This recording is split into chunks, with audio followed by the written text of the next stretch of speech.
Welcome to the world of mathematics. आज जो हम टॉपिक डिस्कस कर रहे थे लास्ट वीडियो में, उसी के तसलसल तसलसल में हम कुछ और प्रॉब्लम सॉल्व करेंगे। देखिए हमारे पास जो है ना, हमने लॉगरिथम पढ़ा था। लॉगरिथम के जो प्रॉब्लम थे कुछ इस किस्म के थे कि log of a y is equal to, let me write it correctly, log of a y is equal to x. ठीक है, इस किस्म के हमारे पास प्रॉब्लम थे। और जो इस किस्म का हमने लॉगरिथम पढ़ा था, इसमें जो है ना ए और वाई की वैल्यू मिली हुई है और राइट हैंड साइड पे जो एक्स है वो मिसिंग है, उसकी वैल्यू जो है हमें फाइंड करनी है। ठीक है, तो इन सारे प्रॉब्लम्स को हम जो है सॉल्व करेंगे। कुछ लास्ट वीडियोस में मैंने कवर किए हुए हैं और कुछ जो है ना अब हम इसमें कवर करेंगे। ठीक है, तो फर्स्ट वाला क्वेश्चन है जो इसको हम सॉल्व कर रहे हैं। देखें क्या है कि log of 2 1 upon 128 is equal to x. ठीक है, अभी देखते हैं इसको हम कैसे सोल्व कर सकते हैं। ठीक है, ये बेस है, बेस रहेगा and this one would be power. So हमारे पास क्या होगा, 1 upon 128 is equal to 2 raise to the power x। ठीक है, अब हमारे पास क्या है, 128 का हम क्या करेंगे, हम प्राइम फैक्टराइजेशन फाइंड कर सकते हैं। तो हम क्या करेंगे, 128 की प्राइम फैक्टराइजेशन फाइंड करेंगे। ठीक है, 2 6 12, 2 4 8, फिर 2 का टेबल क्योंकि इवन है तो 2 3 6, 2 2 4। अब फिर हम 2 का टेबल इस्तेमाल करेंगे। देखें 2 1 2, यहाँ 1 आ गया। 2 6 12, then again we use that 2 table, then what we will have, 2 8 16, okay, 2 4 8, then 2 2 4 and 2 1 2. Okay, these are your answer. Then how many times we have repeated the 2? I think we have repeated 7 times. 1 2 3 4 5 6 7. So we have repeated 7 times 2. So how we can write this? तो हमारे पास क्या होगा, 1 upon 2 power 7 is equal to 2 power x, right. अब हमने एक property पढ़ी थी, वो क्या थी, अगर ए पावर क्या हो, आपके पास नेगेटिव एन हो, so we can rewrite this one as a 1 upon a power N.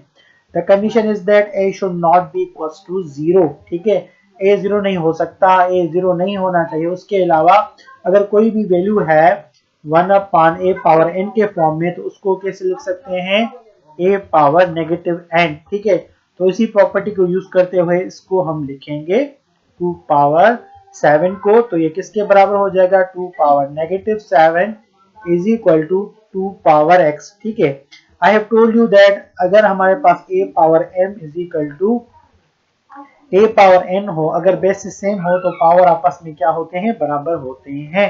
इसलिए हम क्या करेंगे, मैंने यहाँ लिखा है अगर बेसिस सेम हो तो पावर बराबर होते हैं। इसका मतलब क्या है, m बराबर होगा n के। So we will use the same property here कि हमारे पास क्या है, बेसिस सेम है, यानी 2 बराबर है 2 के, बेसिस सेम है इसलिए पावर आपस में इक्वल होंगे। इसका मतलब क्या है, x की वैल्यू क्या होगी, -7।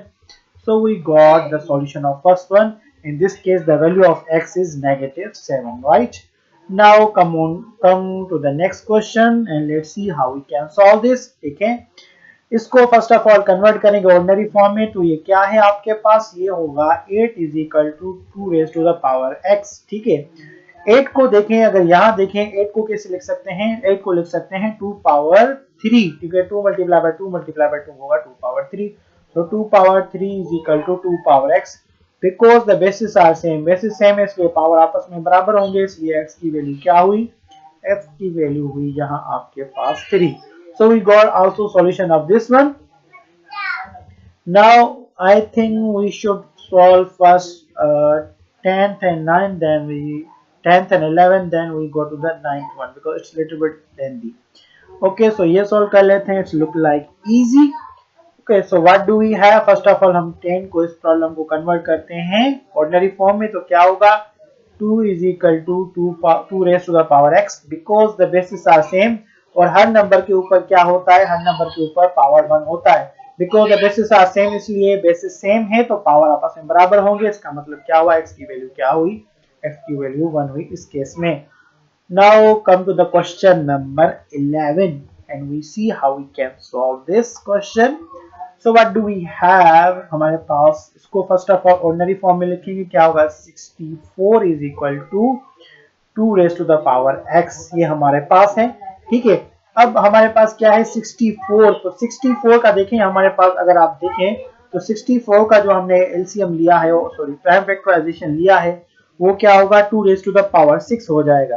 अगर आप गिने, we have to repeat 6 times 2 to get 64।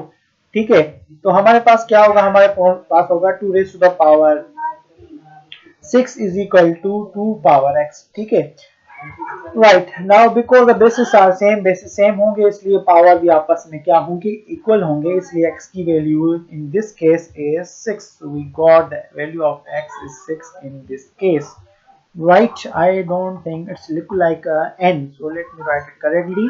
So value of x is 6 in this case, right? Now come on the last one, that is the question number 9th। इसमें क्या कह रहा है, लॉग फाइंड करना है 512 का, जिसका बेस क्या है 2 स्क्वायर रूट ऑफ 2।